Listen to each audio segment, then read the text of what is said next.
folks love more than going downtown and slumming it with the poor. They pull up in their carriages and gawk at the students in the common just to watch them talk. Take Philip Schuyler, the man is loaded. Uh-oh, but little does he know that his daughters, Peggy, Angelica, Eliza, sneak into the city just to watch all the guys. Angelica, Eliza, and Peggy, the Schuyler Sisters. Angelica, Peggy, Eliza, Daddy said to be. I don't think that I've ever read a historical work or a historical biography and hummed as much as I did in the book that we're going to talk about today. A terrific book in its own right by Amanda Vaill, author, journalist, and screenwriter. Her newest book is Pride and Pleasure, The Schuyler Sisters in an Age of Revolution. First of all, Amanda, welcome to our show and congratulations on an immensely readable book. Well, thank you so much, Colin. I am thrilled to be here. And I totally cracked up at the intro from Schuyler Sisters. Well, how are we not going to do these things? You know, I mean, it's just there's there. some people. Yeah. I got to tell you something. When I started writing this book, I thought, finally, I have a subject that everyone will know about. They'll know what it is when I tell them. And I've got to tell you something. Everybody over 45, when they say, "What are you writing?" I will say, "I'm writing a book about the Schuyler Sisters," and they look blank. Everybody under 45, they go into Angelica, Eliza, and Peggy. Yeah, no. Don't they have nieces and nephews that they have to sing this with at parties? Because I do. Anyway, let's move on from there. Because I think this is really a fascinating endeavor. And as much as the Schuyler Sisters are front and center for a lot of the musical Hamilton, that's just a tip of the iceberg of their story, as becomes clear in this book. Maybe we can start with a couple of examples here, give people kind of a sense. For example, Angelica, who, if you're having a memory problem, is the one who doesn't marry Alexander Hamilton, but who clearly has yearnings that are reciprocated, and we can talk a little bit about those if we have time. But just an example of how colorful these people are. She's living in Europe. She lives quite a lot of her life in Europe, and she is drawn into a plan to break the Marquis de Lafayette out of prison. Can you give us a quick summation of that one? Well, this story has been sort of legendary for centuries, actually. Marquis Lafayette was thrown into prison in Austria because Austria was the home of Marie Antoinette, and this was in part in reprisal for his having sort of started, in a sense, some of the movement that led to the French Revolution, which then, of course, went bad, and he was fleeing away from it because the revolutionaries were going to throw him in prison in France for being an Ancien Regime figure. But he made the mistake of going into Austrian-controlled territory, and the Austrians said, well, we're going to get you for starting this whole thing in the first place, threw him into prison, and some people tried to break him out, and with disastrous results. It's kind of like the gang that couldn't shoot straight, but with an accent. And what has not been known, it was thought, in fact, it was even said for many years, that Angelica's husband, a very wealthy war profiteer called John Parker Church, that John Church had funded, he totally bankrolled this effort. And indeed, that is probably true. But the person who thought it all up and put all the pieces together was Angelica, and nobody knew this. And they didn't know it because some of this information was hiding in plain sight, but people don't stop to think, oh, maybe a woman thought this up. They think, a woman wouldn't think this up in the 18th century. Yeah, and in a way, that's a little bit of the premise of what's happening at that time, too, which is she's being watched less carefully than some of the other possible, breakout plotters. So she's a safer person to communicate with because nobody thinks that she would have skin in the game. That's entirely true. And she's hanging out with some of these French emigres who are partisans of Lafayette. And they are all, this is terrible. We have to get him out of prison. It's so dreadful. And who is going to think of something to do this?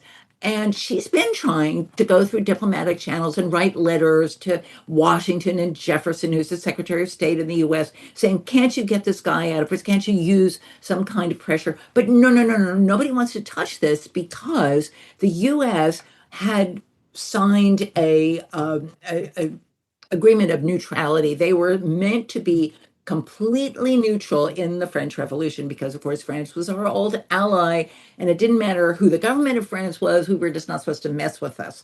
And so they didn't want to get involved, certainly not publicly. So Angelica gets the brilliant thought that what she's going to do is go to the American ambassador to London, a man called Thomas Pinckney, who is a friend of hers, and say, "Can't you help?" And she gets him to basically say, "I'll do this on the QT." And so they do. What they do is they hire a guy who's a German doctor Yeah. who's You know what? I'm going to suggest maybe we don't go into all the details because I think it's kind of fun for the readers, all of my listeners are going to buy your book. And Okay. I don't want to, I mean, we can tell it doesn't work, as you probably already noticed. And I will say, if you're sitting there saying, yeah, but does Amanda give me any news I can use? Well, for example, if you're in prison and you want to do invisible writing and you don't have lemon juice, you can use your own urine, okay? yeah, it's not lemon juice because you now can't you know. get lemons in prison. So that's kind of a flashy, swashbuckly kind of story. Some of the other stories, I think, are about little nudges that come here and there. And so in 1803, I think it is, there's a whole series of cases, some of which, by the way, slap over into Connecticut here, called the seditious libels, in which basically Thomas Jefferson is really, really mad at things that are being said about him by Federalists. And it's a period that will look quite familiar to someone living in 2025. I mean, these factions hate each other, and they just do terrible things to each other, and they attack one another. And there's a libel case coming up against a newspaper editor, and Hamilton is, really one of the incredibly gifted lawyers of the time, but he's not going to take the case. He's got other stuff to do. And Amanda, what happens? Well, Eliza convinces him to take this case. And what had happened is that the newspaper editor had repeated a completely true story that was that Thomas Jefferson very possibly had a mistress who very possibly was an enslaved person working on his plantation. And this had been printed by another newspaper. It was true. But when this newspaper editor printed it, he was sued for libel. And the way libel worked in those days was anything that was thought of as saying a bad thing about somebody, you didn't have to prove that it was true. That was not, or you didn't have, that was not a defense. Yeah. It was no defense at all. And what Hamilton argued was that it should be. Yeah. And or what he thought was that it should be. And Eliza knew that he thought this, and Eliza convinced him to take this case. And he went to Albany. It was actually the last case that Hamilton ever argued. He went to Albany to argue before the Supreme Court of the state of New York to defend this newspaper editor, Croswell, and his summation lasted so long that they started bringing candles into the chamber in which they were holding the court case. Right. And then they had to put it to bed and he had to finish the next morning. Next day. Because he's Alexander Hamilton and he always writes and talks like it's going out of style. And I love the little detail that at one point the attorney general, who would be kind of his legal opponent in his thing, appeared to be kind of nodding going, he's making some pretty good points here. I mean, he's that good. He's that good at what he does. And in a way, that idea that the truth is a defense against libel, survives, gets into the New York Constitution. It's really kind of part of our understanding of the law. What happened was that this trial was held in the building that the legislature was in, and all the legislators came in to listen, and they heard it. And the next session of the legislature, they introduced a bill to make truth as a defense against libel a part of the New York State Constitution. And this didn't get passed until after Hamilton was dead, but it is really maybe one of the greatest legacies that he left, certainly to this state and maybe to the nation. Right. I feel honor bound as a Connecticut person to say that the seditious libels also included the Connecticut Current, and that one went to the U.S. Supreme Court. All of the other cases, I think, got knocked out on technicalities, but the court really wanted to hear a full-blown seditious libel case, and that was the Connecticut Current. Really quickly, and we have like about 60 seconds or so to do this, but this is also very much a story of generational wealth. This is a story, it's Alexander Hamilton is notably penniless going into his marriage with Eliza, and he never gets rich. But the Schuyler family and the people around them, this is a story about how old money is accumulated. I'd like to point out that the dude that Peggy winds up marrying, Stephen Van Rensselaer, when Business Insider did a list of the adjusted for inflation 15 richest Americans of all time, and Stephen Van Rensselaer is number 10 on that list, ahead of Warren Buffett. So this is really fantastic. I did not know that. You can use that, but in about 30 seconds, I mean, maybe you could just say a little bit about this. This is about the first group of people who kind of got rich off of being American. Well, the Van Rensselaers got rich off of basically being given almost all of New York State. That was their territory. You kind of couldn't miss if you had that, because this was a country full of so much natural resource wealth, and they all exploited it. The Schuylers were a bit more canny, and they were a little lower on the rungs, I guess you would say. They came over and made their money by being smart and knowing how to do business. And Philip Schuyler was a guy who set up mills, he set up fisheries, he set up sawmills, he set up logging operations and fur trapping and this and that and the other. He made money from a variety of different things, all of it kind of extractive economy of this, using the natural resources of this country. But he was enormously wealthy also, not quite as wealthy as the Van Rensselaers. And it must have been an enormous shock to him when his two eldest daughters decided to marry guys that he had absolutely no idea about their connections, where they came from, who they were, and who on the surface appeared to have no money. The Angelica's husband, John, made plenty in a short while, but Hamilton never quite matched. And also, these are guys with sort of significant character defects. I mean, we know a little bit about Alexander Hamilton, and we can talk about the Reynolds case later. Initially John Carter, I think is how he's not even his name. She marries the guy whose name she doesn't. I think she's with him for 6 years before she finds out that his real name is something completely different, and that the story he told about why he left England is a fabrication. In fact, he left because of bankruptcy.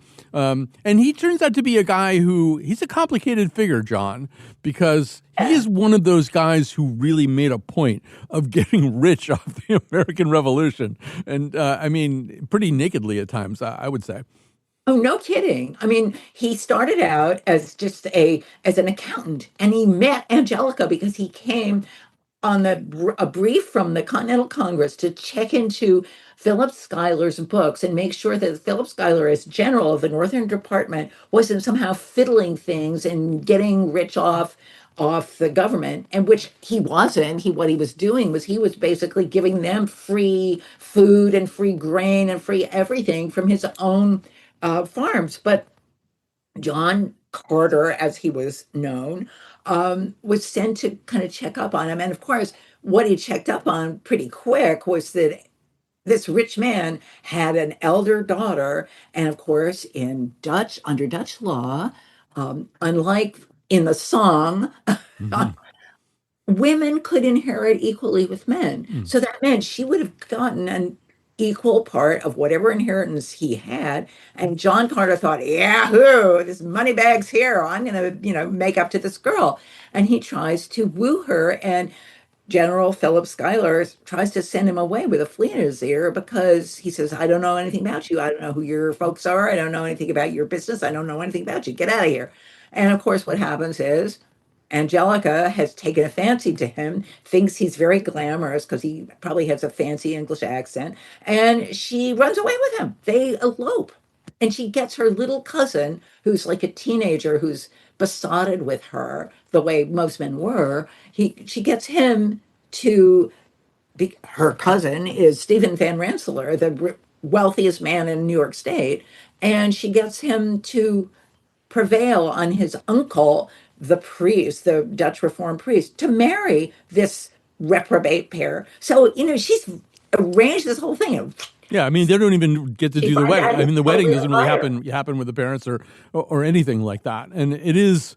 We should say, by the way, since I'm broadcasting to you from Hartford, that Jeremiah Wadsworth, from an old Hartford family, the Wadsworth Athenaeum is named after his son, is one of the other guys who's really good at making money off the war. And he's Carter's partner. He's Carter's partner for a lot of this stuff. Hey, we're going to go to a break pretty quickly here, and maybe this is too big a topic to begin. Maybe we can just begin by saying one of the things that comes through to me is that these women, they accomplished a lot. They had an enormous amount of impact, but they're operating in a very, very narrow field of play compared to men. So one of the first things you tell us in the book is that neither Angelica or Eliza even went to the funeral of Alexander Hamilton because it was thought to be unseemly. Maybe women would be wailing and keening, and that would just be too terrible. At one point, Eliza, after the death of Alexander Hamilton, gets her son to write a biography, and she's kind of not in it, maybe by her choice or maybe just because that's the way things are. I mean, it's going to be difficult as a biographer to approach a situation where so much of what your protagonists have done has been intentionally submerged by the society that they lived in. That is an incredibly great statement. Can I embroider it on a pillow? I just really like that. Intentionally submerged. That's absolutely what happened to them. And yeah, it just meant that I had to be a deep sea diver and go down there into the wreck and find all these scattered bits and pieces, because the pieces are there. You just have to find them. They're in weird places, and you end up looking in the diaries of people who knew the family to see, does this person come into it, and you suddenly see them. You look in letters of people that knew the family because then they might refer to them. You look in records of things like shopping lists, which unbelievably people never threw away. I mean, I don't keep my shopping list. I don't know about you, but Philip Schuyler kept all of these lists of goods that were sent to his house, and you can find out what the women were wearing because you can see the amount of fabric that is sent to him, which is fascinating. Eliza kept her grocery lists. I just can't imagine why. Yeah, no, well, Amanda, our robot biographers of the future, they're just going to go through our phones. And they'll look at our phones and they'll say, "Oh, look at what Amanda bought." They'll know. Anyway, we have to take a quick break here. Amanda's not going anywhere, and our conversation about this really fascinating book is not going anywhere. So listen to these wonderful people ask you to help our enterprise out here, and then we'll come back and talk some more.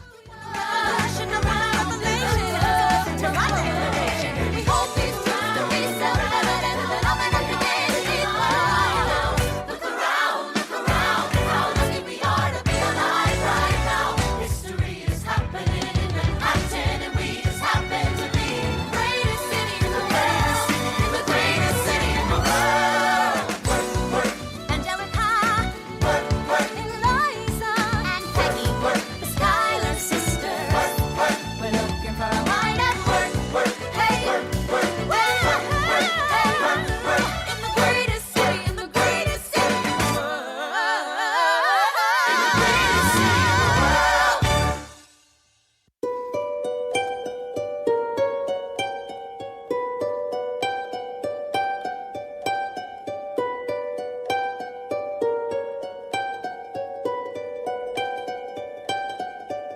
I saved every letter you wrote me. From the moment I read them, I knew you were mine. You said you were mine. I thought you were mine. Do you know what Angelica said when we saw your first letter arrive? She said, "Be careful with that one, love. He will do what it takes to survive." You and your words flooded my senses. Your sentences left me We're back with Amanda Vaill. Her newest book, is Pride and Pleasure, The Schuyler Sisters in an Age of Revolution. It's terrific. It's fun. It's interesting. Before we get into this, Amanda, I didn't have time to mention it in the first segment, but after all that stuff about trying to get Lafayette out of prison, and it doesn't work, but he does come to America for the 50th anniversary of the Revolution. And an awful lot of the people who are important to the story are dead at this point, but Eliza is not, and he wants to see Eliza. But Amanda, I love this little throwaway you do where they're in Brooklyn and there's this little kid who can't see, and Lafayette picks him up so he can see, and it's Walt Whitman. I was going, shut up. What? You love it? I mean, this. And I had to put that in there because you need to know the kind of history goes on and all these things. There's this huge sea that these people are swimming in, and it is our history. And it is so full of stuff like that. It just is. I love that moment. It really made me scream. And I just wondered, what did little Walt think? Little Walter. So, one reason why to open with that song, Burn, is because one of the things that this book is the story of what is a very, very powerful love story between Eliza and Alexander Hamilton. It's not going to end entirely well.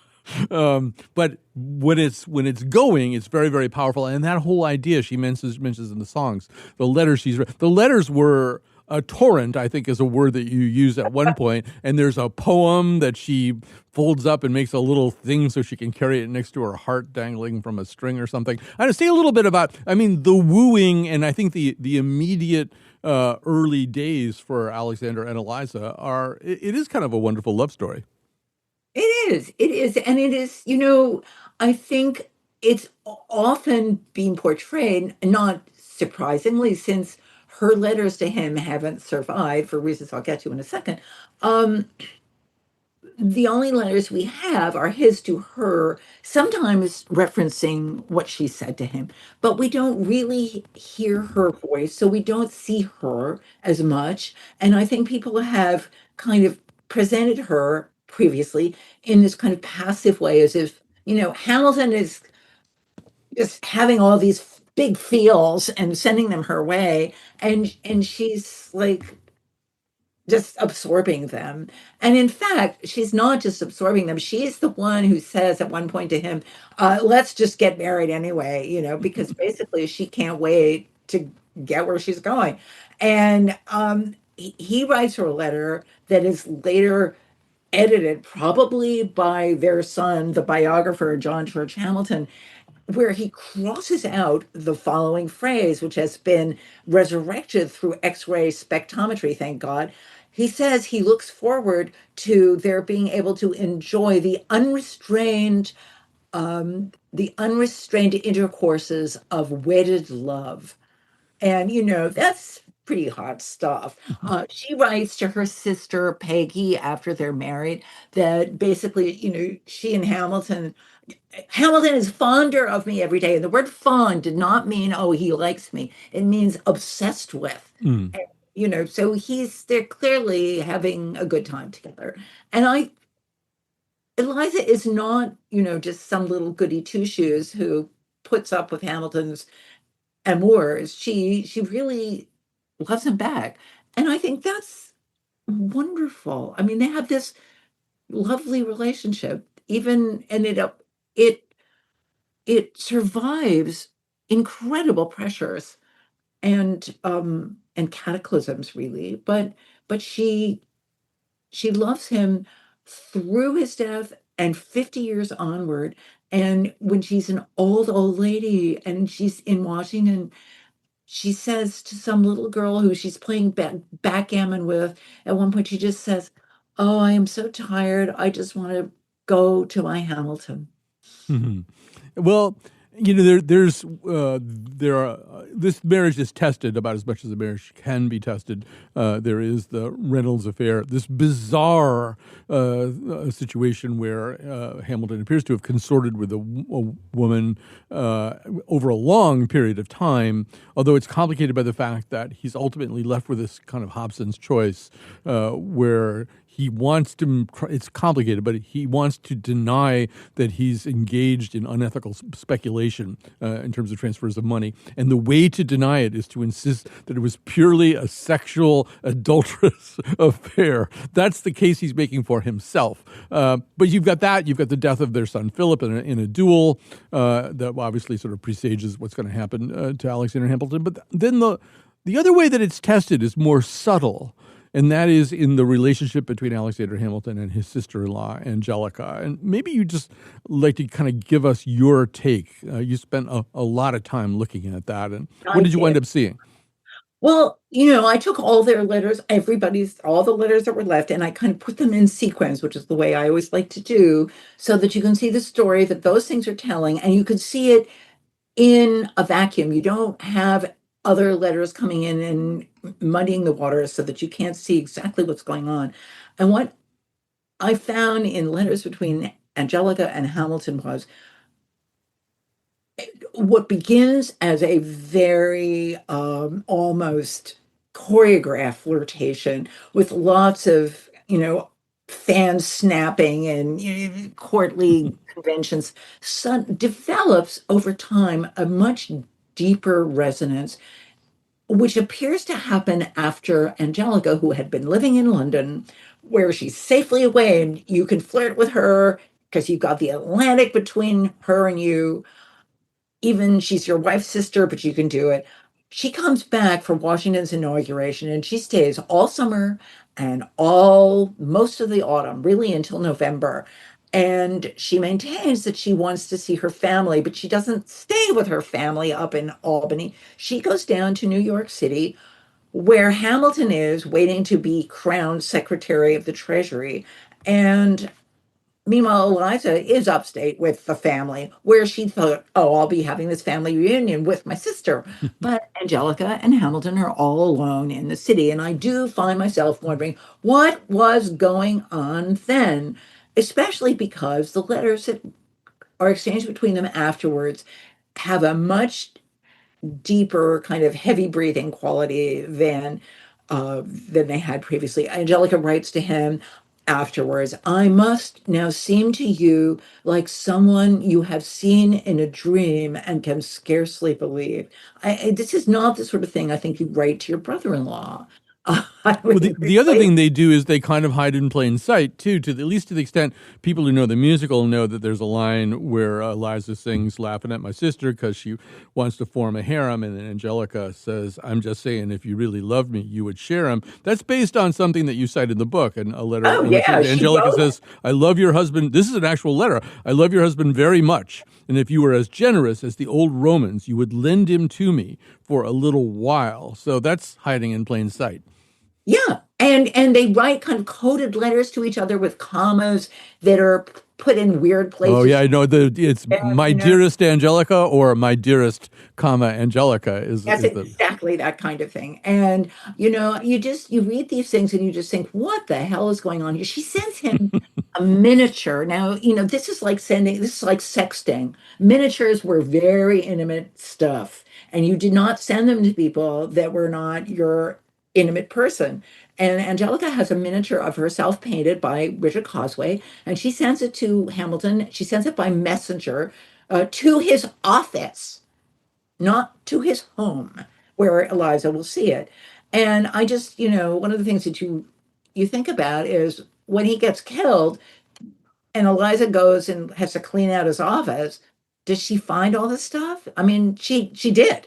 And all of his papers, when Governor Morris was asked to put them in order and to edit them, essentially, he found them in terrible disorder. They had and I think what had happened is that Eliza had been rooting through them, looking for, where's this letter from Angelica? And it must have really, because she took them all out. They were all gone.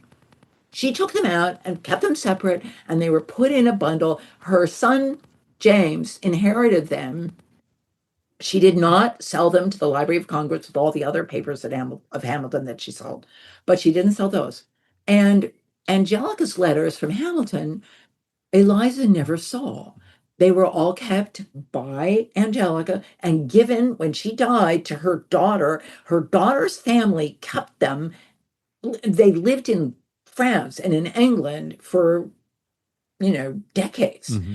and on into really the 20th century. And it wasn't until the 1950s that these papers, 60s, that these papers were public. And I think it's still kind of an interesting question how much of an open secret it was with anybody else. In the book, you suggest that at one point when Jefferson comes back, he may have talked to Angelica about this and picked up a little sense of what's going on. That you just sort of wonder how big a secret this was. But Well, I think it was. yeah, Because otherwise, although there are indications that Philip Schuyler got a little nervous when Angelica didn't go home after the summer that she spent in New York, go home to London, that he was nervous. And I think he was nervous not so much on her behalf, because he really seems to have cared less about Angelica and even maybe any of his children than he cared about Hamilton. He adored Hamilton. Hamilton was the son that he wished his other sons had turned into, but they weren't. And whatever letters there were between him and Hamilton on the subject may have been contained in a trunk that this is, like, I don't know, the purloined letter or something. yeah. Letters were discovered in a trunk in Albany in the Schuyler's old house in the 19th century after everybody else was dead except Eliza and the sons of the executors, including Angelica's son, Mm. Philip. And Eliza was going to take possession of them, but somebody got to them. One of the executor's sons got to them and burnt them. So we Oh. don't know. We don't know. Oh, all right. So we have to pause there. This will be a very short break. It's not a pledge break. Amanda and I will be back in just a couple of minutes. Got a lot of things to talk about, not that much time. Was real. As long as I'm alive, Eliza, swear to God you'll never feel so. I do, Eliza, I I never felt so.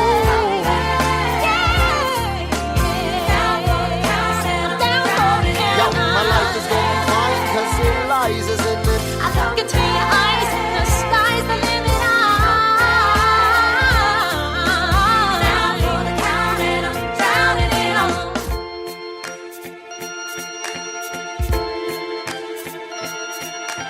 In New York, you can be a new man. In New York, you can be a new man. In New York, you can be a new man.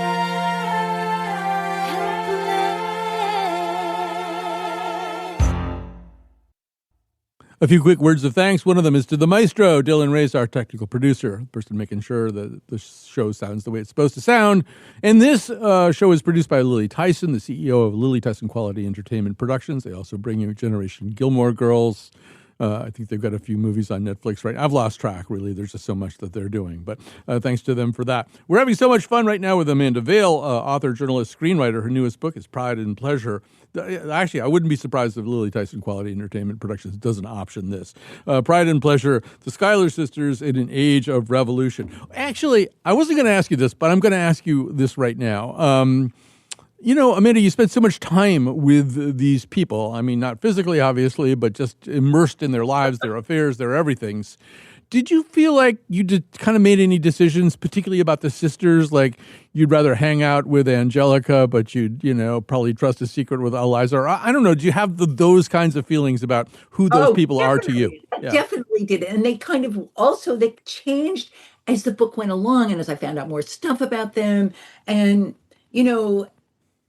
Angelica is superficially the fun one because she's very extroverted, she's very out there, but she's one of those women that you're not always sure you could trust her. Mm-hmm. You certainly wouldn't trust her with a secret if you thought she could tell it to somebody to her advantage. She sets her mind on things. She wants things. She's very ambitious. And in the end, I felt that her ambitions didn't come to what she had hoped they would do.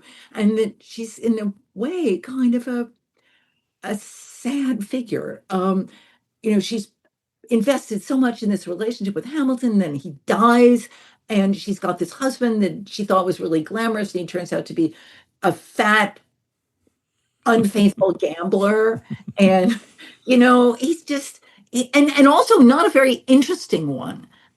He doesn't really make good conversation. It's very sad. And you feel like, oh my God, she thought she was getting all these great things and then she didn't. But Eliza, who has these horrible tragedies happen to her, but in the end, she's achieved so much, she's done so much, and she's made her life, she hasn't built it entirely around Hamilton, but she's maintained a posthumous relationship with him through the work that she's done on collecting his letters. I want to talk about that right now, too, because I think it's important. And there's a specific thing that I wanted you to talk about. I do want to just say, apropos of everything you just said, there's one letter where Angelica basically says, "Are you letting Alexander get fat?" And the implication is, because I want to jump, I want to jump your husband's bones. So don't let him get fat. Keep him really looking hot. She says, "I hate both the word and the thing."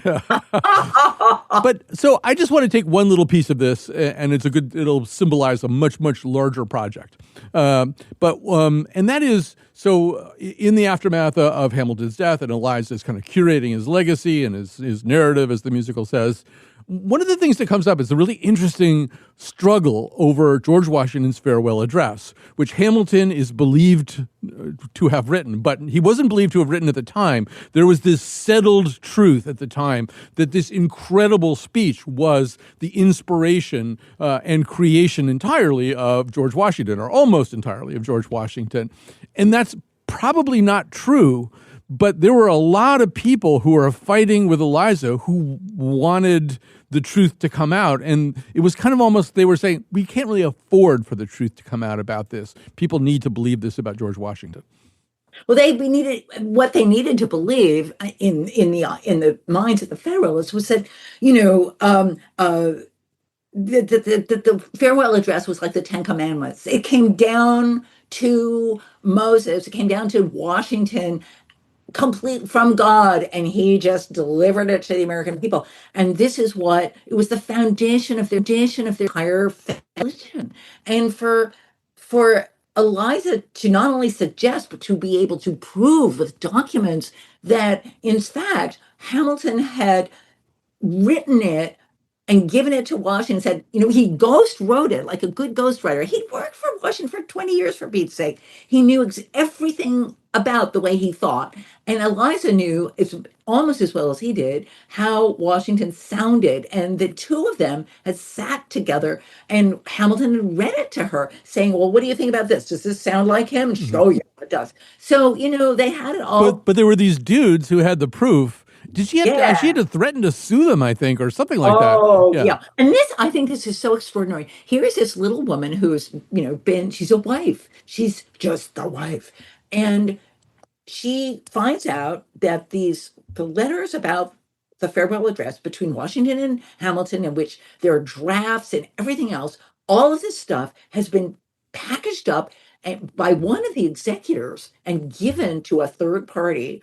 And a guy called Rufus King, and King has kept them, and King says, I won't give them back to you.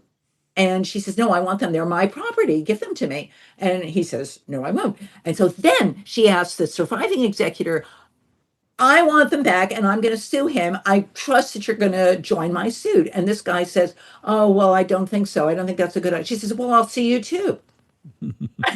This little lady takes these two dudes to court. Yeah, she's got some backbone. Yeah, I love this too because she got the letters back. I think one of the things that this book does so well, it's something that I've been interested in for a long time. History is obviously our effort to understand the past and understand maybe our own lives through understanding the past. But history is also, there's a lot of propaganda. There's a lot of effort to preserve certain versions of events. And John Andre, who was this very debonair early James Bond British spy, is he's got like a medium-sized role in your book. But, one thing that I happen to know as a Connecticut person is Andre was so colorful, and that he's a British spy. He's the guy who kind of suborned and kind of managed Benedict Arnold to a certain degree. He's buried in Westminster Abbey. The story of Nathan Hale was built up by Americans post. You know this, right? Because they needed a spy. who had at least kind of rival John Andre. So I don't know. We've only got a minute and change left, but maybe just say a little bit about how, as you looked at all these materials, you must have seen a lot of these agendas, similar to the agenda of, no, we got to say George Washington wrote that speech. There's a lot of managing the truth, I think, in order to preserve other kinds of agendas. Well, there is, but the thing that I find so interesting, and this is why in the end I really ended up, I guess, if you have to pick a team, on Team Eliza, is that she was for the truth. This was a woman who did not believe in lying, obfuscation, any of this, and she wanted the truth out there. And so irrespective of the agenda, and she was a staunch Federalist. She loved Washington, revered him and his wife.